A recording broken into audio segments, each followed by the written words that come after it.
Well, it's my pleasure to interview Pastor Corey Brooks, who's the founder of Project Hood. I love that background, and you're also pastor of the New Beginnings Church of Chicago.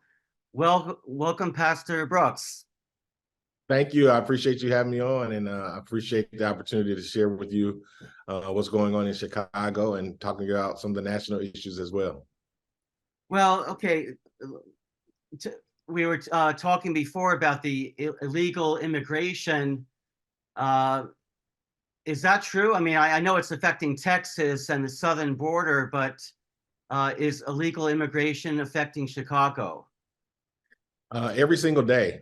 Just a few days ago, the mayor's office started arresting and not arresting, but confiscating the buses of those illegals who are being transported from Texas. So in response to that, Texas started flying individuals in. So I don't know if they're going to start confiscating planes or not, but the first plane of immigrants arrived a few days ago. And with that said, we've been experiencing problems pretty consistent for some time now, ever since the problem has started. Our police stations have been overcrowded with individuals not having places to stay. Our shelters are being bombarded. Our infrastructure is just not adequate enough to deal with these type of problems that we're being faced with every single day.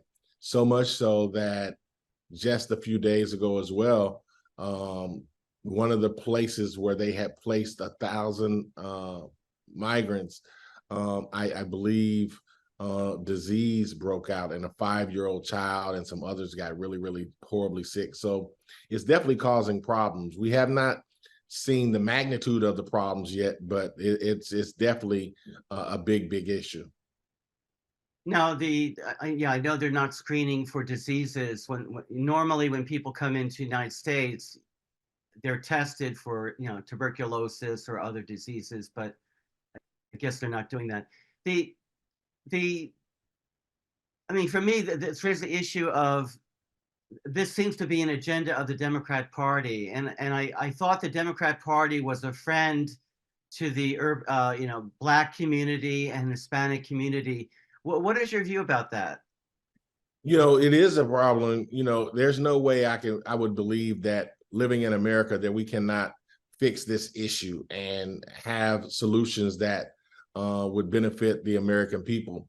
But we're living in a day and a time where people feel it's a benefit to their party to do certain things. And so as a result of that, we see the Democratic Party basically partnering, collaborating with these migrants and overlooking the fact that there have been people in these communities, Black, brown people in these communities for some time now, and now they're being bombarded with having to tackle these issues, and it's very upsetting. It's a lot of, especially Black people in our community, are in an uproar because it's mostly our communities where they're being transported into, and they're putting lots of money, and I mean lots of money, into facilities that were either abandoned or underutilized.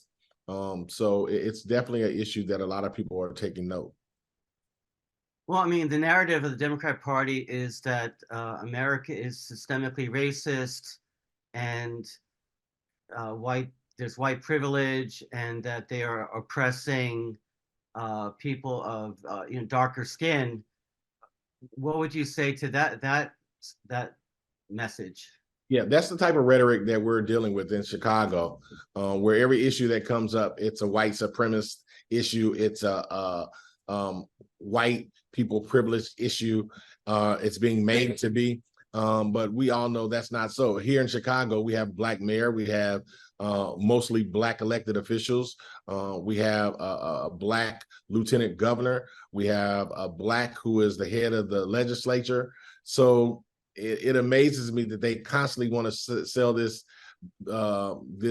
garbage as if we are not smart enough to see right through it. But I'm so thankful that a lot of our community are waking up to what the Democratic Party is attempting to do, and they're deciding that we're going to do something different. And I believe that is what's going to change the game.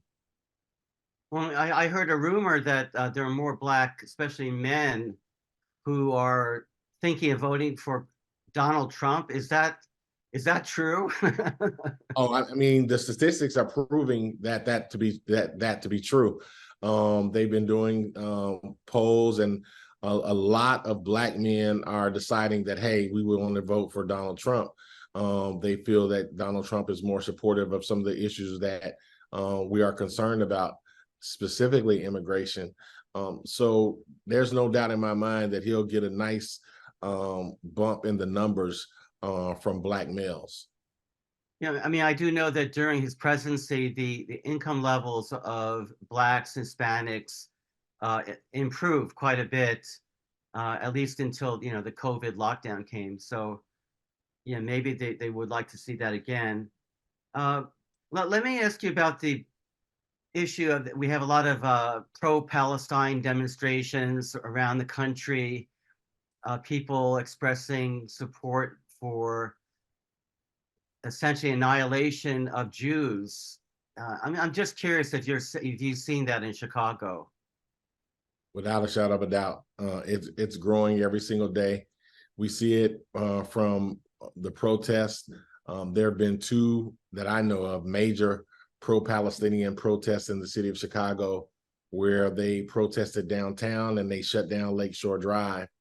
And you're right, there are a lot of individuals around the country and in the city of Chicago who are definitely anti-Jewish, the Jewish community. And it's very unfortunate because what we're experiencing and seeing is spreading rapidly. You see it at the universities, whether it's a Harvard or some issues came up at Stanford as well. I mean, all of these major elite universities. So what we see in Chicago is just a microcosm of what's going on across the country.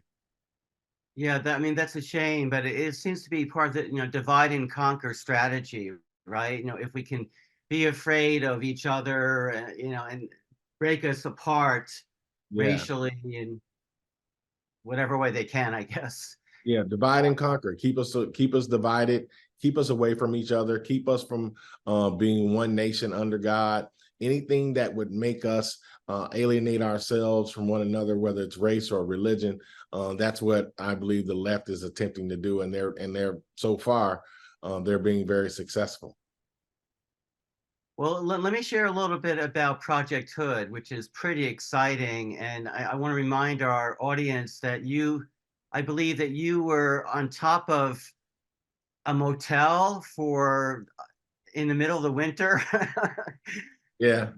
How long were you up there for? I forget. How long was that? So 343 days this last time, I was on top of the rooftop raising funds and bringing awareness about the violence in the city of Chicago, but also trying to raise as much money as we possibly could to build this community center that we're building debt-free. It's a 90,000 feet leadership and economic opportunity center where we're focusing on education, economic, social, spiritual ills, and health and wellness, trying to transform our community. This community was once called O Block, named after a young man named O.D. Perry, who was shot and killed. And we decided we're going to keep the O and call it Opportunity Block. And that's this center is the linchpin of creating opportunities to bring about transformation for an entire community that needs to desperately be changed and needs to be inspired and made hopeful. Okay, well, let me show the screen again. Hold on one second. All right, and this is the projecthood.org. I urge people to visit this, but I just want to read from your mission statement here. Our mission is to end senseless violence and recidivism, build communities one neighbor at a time. Project Hood's programming equips youth, adults, and families with the resources, skills, tools, and experiences that are needed to be successful, healthy, and upwardly mobile members of society. Pastor Brooks, what are the resources, skills, and tools and experiences that you're talking about here? Well, we're talking about resources that would help an individual to be independent, not having to depend on government, and systems for their livelihood and for their families. So we put resources in place, whether it's teaching entrepreneurship, whether it's teaching construction, giving education, everything that we can to put the tools in their hand to make life better for themselves and to make life better for their families. That's what we're really all about. And giving them those tools and resources, we believe, will help to not only help them to be more hopeful and to be more inspired about their own lives, but also change the cycle of poverty that has so been involved in the lives of so many families. So we provide them the tools necessary for them to change their lives. Well, it looks like you've got a very active program here. Entrepreneurship and job readiness, re-entry services, community health and wellness, violence prevention, youth programming. Yes. Yeah, that's really wonderful. Thank you. Yeah. Yeah, okay, let me stop the share here. I was reading the biography of Booker T. Washington, and it seems to me like you have an affinity with his thinking and approach. Absolutely. Absolutely one of my favorites. And, he had the idea and the concept that if you empower people to change their lives, that they'll do it. And I believe that wholeheartedly with limited government and not having to rely on the resources of government, that people can take control of their lives and that they can do for themselves and they can become more productive citizens. And that makes not just our community better, but that makes America better as well. Well, let me show our audience the documentary. Actually, I saw you before I met you because I saw this documentary a few years ago, and you were actually featured in the documentary quite a bit. Uh, and so yeah, the documentary is by uh, the son of Shelby Steele, who's a filmmaker. It's called What Yeah. Killed Michael Brown. Can you tell us about that documentary and why you chose to be part of it? Well, yes, Shelby Steele and Eli Steele. Shelby Steele is one of America's greatest minds, and his son Eli Steele has a way of helping his father to get that message across to people. So in What Killed Michael Brown, they look at the issues surrounding the Michael Brown killing, and they talk about how that story got totally blown to the left because the left had an agenda from the very start.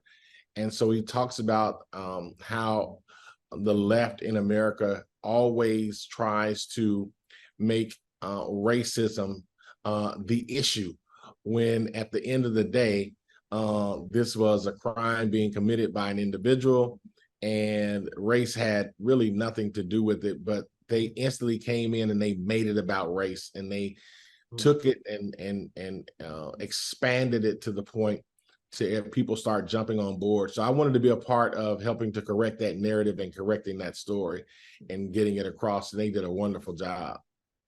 I remember in the documentary there was a focus on a drug dealer. It was like a high level drug dealer Yeah. who you helped.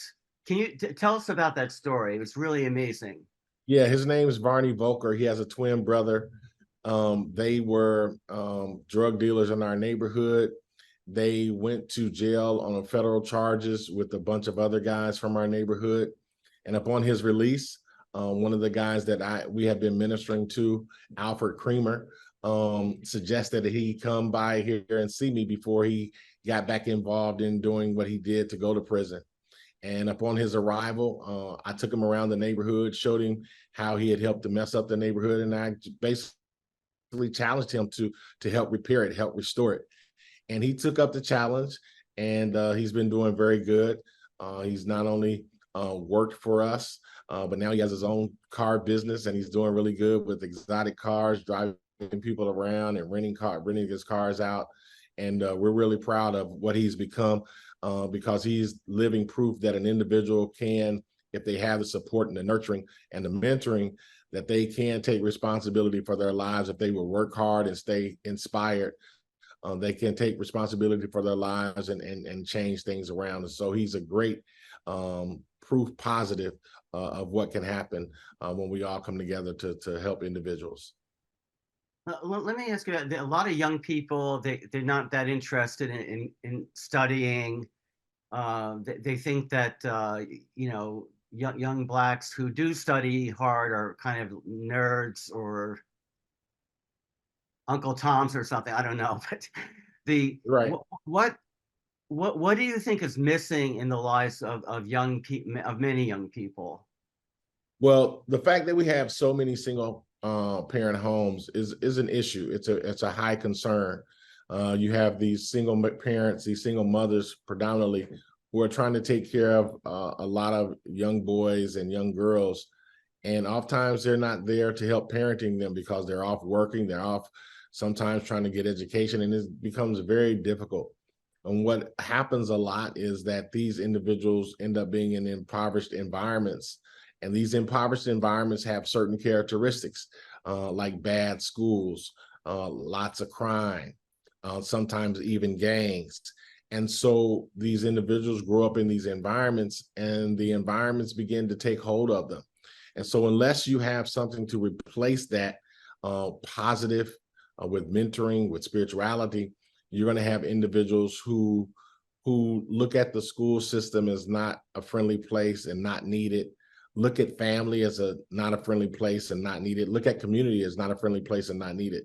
So we have to change that narrative and begin to help people to understand, the earlier the better, helping them to understand that education is important, helping them to understand that family is important, helping them to understand that community is important, and all of us working hard to change that dynamic. Hmm.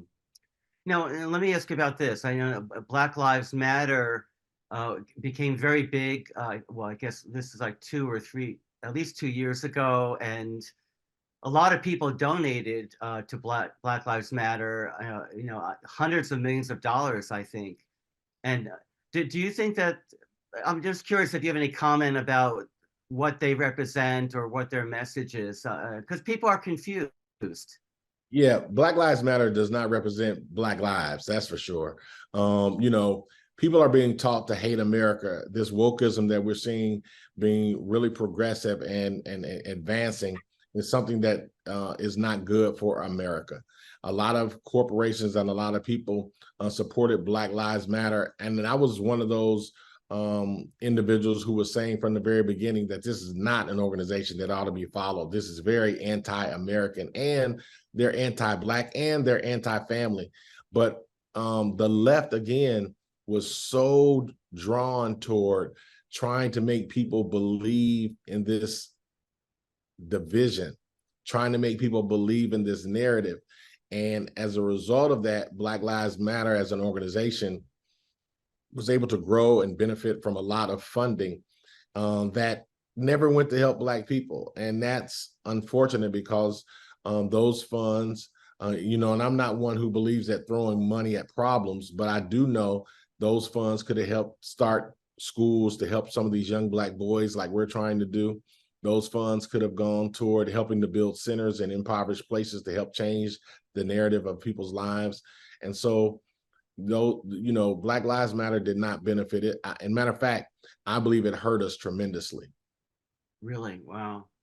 The what do you think is motivating the left? I mean, what is their real agenda? I'm just curious what you think about that.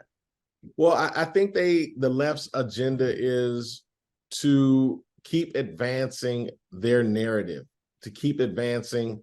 They don't want to lose their ground. They don't want to lose to the right. And so in order to do that, they have to dramatize and keep these stories going. They have to keep them evolving. And it's always centered around power and money. And it's, I believe, a very evil thing as well. Yeah, I mean, it's really, I mean, and look, it seems to me that there is a portrayal of Christians, people of faith, as somehow potential domestic terrorists. You hear the language coming from the Biden administration, and I realize that I guess they're saying that I am a potential domestic terrorist because I believe in Christ. And anyway, it's just a funny world. So Definitely so. yeah. Well, I'd like to encourage our audience again, go to projecthood.org. Any final thoughts before we go? I want to say thank you for having me on the show. I really appreciate it. I want to tell all of your listeners, let's continue to make America the best country that we can possibly make it. And we do that not by being divided. We do that by coming together. And the more we can come together as a people, the better we'll be as a nation. And so let's not allow the left to continue their narrative. Let's push our narrative, and that is making America the greatest country in the world. Amen. Amen. All right. Thank you, Pastor Brooks. Good talking to you. Bless you. Thank you so much. All right. Take care.